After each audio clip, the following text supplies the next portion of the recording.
El domingo pasado les explicaba la dinámica que veíamos en lo que es Isaías 1 al 12, donde pues Isaías daba advertencias al mismo tiempo que daba pues esperanzas. Entonces los capítulos 13 al 23 van a continuar esto al explicar cómo pues Babilonia y Asiria, que son los opresores pues ahora sí que van a caer también en algún punto. Una de las razones es que los reyes se consideran a sí mismos los dioses más poderosos y pues bueno, el verdadero Dios les va a dar una pequeña dosis de humildad. En esos capítulos Isaías no solamente advierte contra Babilonia y Asiria, sino que también advierte contra otras naciones como Tiro, como Egipto, Moab y Damasco, porque los reyes pues son iguales a los de Babilonia y Asiria, todos se creen dioses, como que es un patrón que vemos, ¿no?, en los gobernantes que tienen un complejo de mesías salvadores, muchos de ellos. En los capítulos 24 al 27 Isaías describe un poema de dos ciudades. La primera ciudad pues es una ciudad arrogante que se está exaltando a sí misma más que a Dios, y pues esta ciudad es descrita como el arquetipo de la rebelión humana, ¿no? Representa todo lo que es la rebelión de nosotros. Y esa ciudad pues en algún punto iba a ser destruida y va a ser reemplazada por una segunda ciudad, que sería la Nueva Jerusalén, que es un lugar en donde Dios gobierna sobre la humanidad redimida de todas las naciones, donde pues ya no habrá sufrimiento, no habrá muerte. Con esto pues vemos que Isaías está obviamente dando un mensaje pues de algo a futuro que pues él mismo no vería, como lo habíamos visto la semana pasada. Pero es un mensaje de esperanza en donde Dios hará justicia al oprimido y va a castigar a los reinos violentos y opresores, y los va a reemplazar por ese reino de justicia y de paz. En lo que son los capítulos 28 al 39, encontramos una descripción de cómo pues, se levanta Jerusalén, pero también de cómo cae Jerusalén. Primero, en los capítulos 28 al 35 encontramos una serie de poemas que describen cómo los líderes de Israel pues, han acudido a Egipto para pues, hacer crecer su poder militar. Y pues sabemos que una alianza con Egipto siempre acaba mal para Israel, y pues Isaías lo sabe, ¿no? Isaías les advierte pues, que no hagan esto, que no se junten con Egipto, porque siempre les ha ido mal con Egipto. Que mejor busquen a Dios para que Dios sea el que los salve, que se arrepientan, que confíen en Él. Pero bueno, pues Israel no hace eso y busca la ayuda de Egipto. En lo que son los capítulos 36 al 38, Isaías les cuenta la historia de Ezequías y cómo Asiria trató de conquistarlos, pero pues el rey Ezequías acude a Dios y fueron pues milagrosamente salvados. Pero bueno, así como se nos cuenta algo bueno de Ezequías, el capítulo 39 se nos habla de su caída de Ezequías. Ezequías hace una junta con los líderes de Babilonia para presumirle pues, todos sus tesoros, y claramente pues está tratando de establecer una alianza política con ellos. Isaías confronta a Ezequías y le advierte que pues este nuevo aliado lo va a traicionar a Israel, y que en algún punto los va a conquistar y va a destruir Jerusalén. Y bueno, pues unos 100 años después sucede precisamente esto, ¿no? Babilonia conquistaría y los israelitas pues iban a ser llevados en exilio hasta allá. ¿Qué es lo que necesitarían los israelitas? Un nuevo éxodo. Ya se habían ido otra vez a otro país y tenían que ver la manera de regresar de nuevo a su ciudad, ¿no? Salir de Babilonia. Y este capítulo 35 precisamente nos habla de esa esperanza. Y lo hace con 5 imágenes o 5 metáforas que nos llevan a describir primero una devastación y luego algo que florece, algo fructífero. Conforme pues vamos viendo cada una de estas imágenes o metáforas, pues tengan en mente que se está describiendo un éxodo. Si no saben qué es un éxodo, pues un éxodo es la marcha de un pueblo del lugar en donde estaban para buscar otro lugar en donde establecerse. En el caso de la Biblia, pues los éxodos son la marcha del pueblo que ha sido esclavizado y pues están encaminándose hacia una tierra donde pueden establecerse como gente libre. Entonces tengan eso en mente, ¿no? Cada imagen o metáfora nos está describiendo pues un nuevo éxodo. En los versículos 1 y 2 que leímos se nos describe la primera metáfora, la de un desierto siendo transformado por fertilidad, lo cual pues es una obvia metáfora de restauración. El Líbano era pues un lugar famoso de hecho hasta la fecha, es un lugar famoso por sus cedros altos, son unos megarbolotes y con unos troncos bien grandes. El Monte Carmelo y los planos de Sarón, que también se mencionan en ese versículo, eran famosos por su abundante agricultura. Y luego aquí Isaías, de hecho nos dice en Isaías 33 que el Líbano y el Carmelo y el Sarón enfrentaron destrucción. Entonces lo que se nos está presentando aquí pues es la esperanza de que van a ver la gloria de Dios otra vez, de que van a volver a tener la gloria de antes. Entonces esa digamos como destrucción que tuvieron pues se va a ser reemplazada nuevamente por cedros, otra vez por agricultura.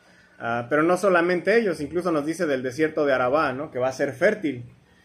Imagínense el Sahara, ¿no? Que creo que es el desierto más famoso que tenemos ahorita, ¿no? Que de pronto se convirtiera en un bosque. Entonces algo así es lo que nos está describiendo Isaías, un lugar donde ya pasó una devastación y de repente empieza a florecer otra vez. Obviamente pues habría regocijo, habría gritos de júbilo, pero pues aquí la pregunta a veces que nos podríamos hacer es, ¿este gozo es lo que lleva a que estos lugares florezcan? ¿O es el hecho de que esos lugares florecen lo que causa el gozo? Y los versículos 1 y 2 pues nos expresa pues de alguna forma que pues se indican ambas cosas. Tanto el gozo de volver a Dios va a causar que esta esperanza pues se acerque rápidamente, pero también el ver que la esperanza se acerca pues es causa de gozo. La segunda metáfora que vemos en los versículos 3 y 4 nos describe miedo siendo transformado en esperanza. El versículo 4 decía ahí algo del corazón tímido. Aquí el hebreo en realidad dice corazón precipitado, un corazón que está muy acelerado. Taquicardia. Entonces sí, está describiendo a aquellos que están dando literalmente saltos de miedo. O sea, el corazón está como cuando ven películas de terror y están así como a la espera de ver dónde va a salir el monstruo y que el corazón empieza así, tum, tum, tum. Eso es lo que está describiendo. Entonces estos versículos nos describen a aquellas personas, pues obviamente cuyas vidas han sido derrumbadas, que están llenas de miedo, están ansiosas, están cansadas, están desesperadas, están solitarias e incluso están deprimidas. Personas que no ven el futuro, no ven el final de la esclavitud. Y de pronto todas esas cosas son transformadas por alivio. La fuerza aquí pues sustituye a la debilidad, ¿no? La esperanza sustituye ese temor que tenía. Y esta salvación que Dios trae pues viene acompañada tanto de una advertencia de destrucción como de una recompensa. Si el pueblo de Israel empezaba a decidir sabiamente y acercarse a Dios, pues no iba a haber ningún problema. Pero si empezaban a aliarse con estas otras naciones, pues ¿qué es lo que iba a pasar? En algún punto esas naciones los iban a querer absorber y los iban a destruir. Que bueno, pues fue lo que llegó a pasar, ¿no? Una o la otra dependen de qué decidan estas naciones hacer, ¿no? Si ser opresores, ser idólatras, ser necios, ser impíos, ser inmundos o no serlo. Y es la misma advertencia que se nos da a nosotros, o la misma recompensa que se nos ofrece a nosotros. Si vives de esta manera, pues hay pues, seguridad, hay vida eterna. Si vives de esta otra, pues te estás encaminando a pura destrucción. La tercera metáfora, que está en los versículos 5 y 6, nos habla de la restauración de aquellos a quienes les fue privada de alguna forma su humanidad. Habla de ciegos, de sordos, de cojos, de mudos. Y este es pues el grupo, ¿no? Que necesita ser restaurado a la comunidad. Y el que este grupo necesite ser restaurado a la comunidad nos indica algo que a veces ahora sí que a simple vista no vemos. Si este grupo necesita ser restaurado, significa que el resto de la comunidad también le hacía falta algo. Estas personas. Y a veces no lo vemos así. A veces lo vemos como de, no, pues la sociedad está andando como si nada. Y pues sí, ahí hay vagabundos, allá pues hay pobres, allá hay cojos, allá hay ciegos, pero pues bueno, ellos están por su cuenta. Pero no solo estas personas están discapacitadas, sino también el resto de la humanidad lo está al no tener a estas personas entre ellos. Estamos incompletos al no tener pues a estas personas. Por lo tanto, restaurar a estas personas a la comunidad también significa restaurar a la comunidad que no tenía a estas personas. ¿Qué diferencia haría, ¿no? Que pensáramos así de aquellas personas en esas situaciones? Que en lugar de pensar que les hace falta algo, nosotros entendiéramos que también a nosotros nos hacen falta a ellos. Yo creo que cambiaría el cómo veríamos a muchas de esas personas. ¿En quién vemos específicamente cumpliéndose esta restauración? En Jesús. Mateo 11:5, Jesús cita estos versículos para describir su ministerio. Les voy a leer ahí los versículos el versículo de Mateo. Mientras ustedes lean ahí el versículo 4, digo el versículo 5 y 6. Dice Mateo 11, de 4 y 5. Jesús le respondió: vayan y cuenten a Juan lo que oyen y ven. Los ciegos reciben la vista, los cojos andan, los leprosos quedan limpios, los sordos oyen, los muertos son resucitados, y a los pobres se les anuncia el Evangelio. En su ministerio Jesús nos da un adelanto de lo que va a ser esa restauración completa de la humanidad. Tanto a esas personas se les da aquello que les faltaba, ya sea vista, oído, el habla, pero a los demás también se les da aquellos que faltan, es decir, pues estas personas discapacitadas. En la cuarta metáfora, que va de los versículos 6 al 7, esta metáfora nos regresa otra vez al desierto, donde la transformación de las personas se refleja en el paisaje. El desierto pasa a convertirse en un lugar de donde brota agua. Entonces otra vez piensen en eso, ¿no? Es un desierto, pero está brotando agua, y bastante. Habla de un estanque, habla de algo que está seco, a de repente tener fuentes de agua viva, ¿no? En la descripción que se nos da, ni humanos ni animales pueden vivir fácilmente ahí, pero de pronto ese terreno no es el mismo, de pronto ese terreno es transformado drásticamente. Un suministro de agua pues obviamente hace toda la diferencia en un desierto. El pecado que también afectó a la creación es reemplazado por una restauración aquí del mundo natural también, ¿no? Que es lo que nos hablan tanto Romanos 8 como Apocalipsis 21. La quinta metáfora, que está en los versículos 8 al 10, nos describe más específicamente ese nuevo éxodo. Nos habla del regreso a casa. Dice que hay un camino, pero no es cualquier camino, ni cualquiera puede andar en ese camino. ¿Es un camino de qué? Nadie se acuerda. De santidad. Baldo de cristal, no, quién sabe qué está pensando Baldo ya. Es un camino de santidad. Las ciudades antiguas solían tener calles en donde solamente transitaban los reyes y los sacerdotes. Eran los únicos dignos de andar en esas calles. Y entonces esta metáfora está siendo tomada de esa idea. El pueblo de Israel entonces tenía que abandonar su pecado para poder ser dignos de andar en ese camino de santidad y poder regresar a su hogar. Aunque pues obviamente no sería el mismo hogar, sino que sería uno nuevo, completamente. El otro ya se había destruido, pues necesitaban algo diferente, ¿no? Algo nuevo. Repito, este camino de santidad implicaba que se debía abandonar la inmundicia. Los impuros no pueden viajar por ese camino. No es un camino para profanos, no es un camino para impuros, no es un camino para hipócritas. No es un camino para los que aman los placeres en lugar de a Dios. Y tampoco es un camino para los necios o los tontos. El teólogo Goldingay nos dice que un ejemplo claro, ¿no? de estos que no pueden transitar este camino. Y él nos dice que pues, los impuros son obviamente gente que adora a otros dioses. Y los tontos pues son aquellos que no han reconocido que la sumisión a Dios es el principio de la sabiduría. Pero no solamente no pueden transitar estas personas, sino que también sería un camino seguro para los que estén transitando en él, porque dice que no va a haber león ahí, no va a haber una bestia feroz subiendo por ese camino. ¿Cuál es el boleto para andar en ese camino? ¿Cuál es la visa, digamos? Es el ser redimidos por Dios. Ya sea, algunas predicaciones había dado una definición de este término de redención. ¿Alguien se acuerda? ¿Qué significa ser redimido? ¿O qué significa ser redentor? Opresor. No. Apartado. No, eso es santo. Ya van dos que la aplican a él. Che, y Carla andan en sintonía. ¿Transformado? No. Redentor. Redentor es el que redime a alguien. ¿No? ¿Quién es el...? Sumergido. No. ¿Quién da más? ¿Qué es redimido? ¿Qué significa redimido? O redimir. Como ser sumiso. No. Volver, renacer de algo. ¿Elegido? O regresar de algo. Mario va cerca. Reivindicado. ¿A dónde vas? Si recuerdan, un redentor era un pariente que pagaba tu deuda para librarte de una esclavitud, entre otras cosas. Era, si tú por X razón te habías ido a la quiebra y lo único que te quedaba era hacerte esclavo de alguien más, un pariente tuyo tenía que ser tu redentor. Entonces él iba a ir a pagar tu deuda para sacarte de esa esclavitud. Entonces tú eras alguien que había sido redimido, te habían salvado de esa situación. Entonces aquí lo que se nos describe pues es a Dios como un pariente, como el pariente de Israel, alguien que los está redimiendo, alguien que los está rescatando de esa esclavitud. Y obviamente pues sabemos que es su pariente porque pues es el Padre. Pero también pues nos lo está describiendo como un Salvador. Él es el que está rescatando y está restaurando a Israel pues de ese exilio. Entonces el poder regresar a Sión no solo habla de un regreso pues interno geográfico, sino que está hablando más bien de un regreso espiritual.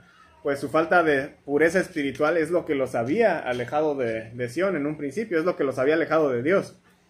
Entonces las imágenes que nos da aquí Isaías aplican a las personas que han caído en la calamidad sobre las que Isaías ha estado advirtiendo. El pecado, la devastación por guerras, conquistas, idolatría, impureza, injusticias, impiedad, etcétera, todos los problemas que se nos ocurran. Pero como no se relacionan específicamente con una sola experiencia, sirven por tanto como una promesa permanente para el pueblo de Dios. Vivimos en un mundo que está muriendo, pero a través de Jesús habrá nuevos cielos y una nueva tierra. La nueva Jerusalén, de hecho, se vuelve a mencionar en Apocalipsis, cuando ya todo es transformado. Éramos ciegos, que al ser redimidos por Jesús podemos ver ahora sí la verdad en sus palabras.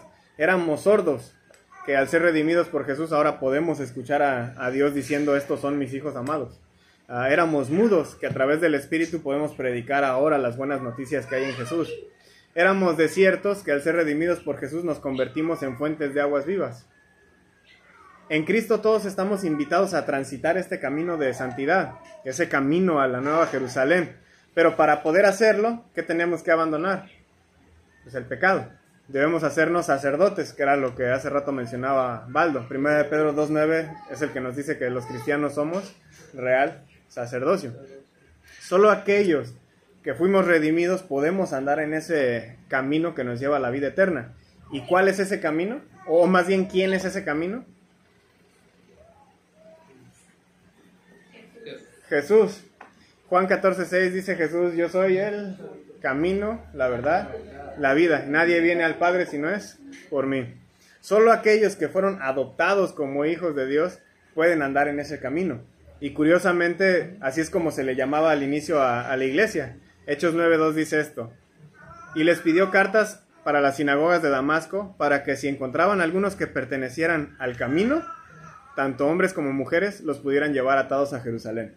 Aquí es cuando Pablo está tratando de apresar más cristianos. Pero noten cómo les dice, él quiere apresar a aquellos que pertenecían al camino. Por lo tanto, no puede uno pertenecer a la iglesia a menos que mostremos evidencia de arrepentimiento. En otras palabras, nadie debe de profesar una religión de la que no hay evidencia que pertenece a ella. Judá, al asesinar a sus profetas, se había convertido en un desierto. Pero si se arrepentía y volvía al Señor, pues algún día iba a volver a florecer. Y así fue, floreció en forma de lo que ahora conocemos la iglesia, ¿no? Más hijos adoptados de Abraham, donde gente de todas las naciones adora al Dios único y verdadero de Israel. Pero debemos de tener cuidado, porque no sea que así como Israel, pues la iglesia también caiga en pecado, en desobediencia. Pero si esto sucede, bueno, pues la iglesia debe volver a Dios también. O sea, siempre está esa posibilidad de regresar al camino. Mientras estemos vivos, hay posibilidad de regresar. Primera de Pedro 5:8 dice: sean de espíritu sobrio, estén alerta, porque su adversario el diablo anda al acecho como león rugiente, buscando a quien devorar. El camino ahí está, es Jesús, y en ese camino hay seguridad de salvación, porque no hay león ahí, nos decía Isaías. En pocas palabras, Satanás no está en donde está Jesús. Santiago 4:7 nos dice: por tanto, sométanse a Dios, resistan pues al diablo, y el diablo huirá de ustedes. Si estamos en constantes ataques de león, ¿estamos sometiéndonos a Dios? ¿O estamos acercándonos mucho al león? Habría que considerar, ¿no?, en qué camino andamos. Así como Isaías en su tiempo, pues el llamado está también para nosotros. Hay una advertencia de una inminente destrucción a los que, pues, ahora sí que a la que los humanos nos estamos dirigiendo. Pero Jesús está proveyendo la salida. Nos muestra el camino a la salvación. Así que, así como pues Isaías trató de hacer, aunque bueno, sin muchos resultados, pues yo también quiero animarlos a que permanezcan fieles en ese camino. Al final de ese camino se encuentra la esperanza de que Dios vendrá y que vendrá salvación con Él. Entonces, aunque a veces tropecemos, como decía Mario hace rato, pues hay que pararnos y hay que seguir caminando. Un tropiezo no es nada, hay que volverse a parar y seguir caminando. Pero no nos desviemos del camino, porque entonces ya no estaríamos en el camino a la nueva Jerusalén, ya estaríamos camino a quién sabe dónde, ¿no? Ya estaríamos perdidos.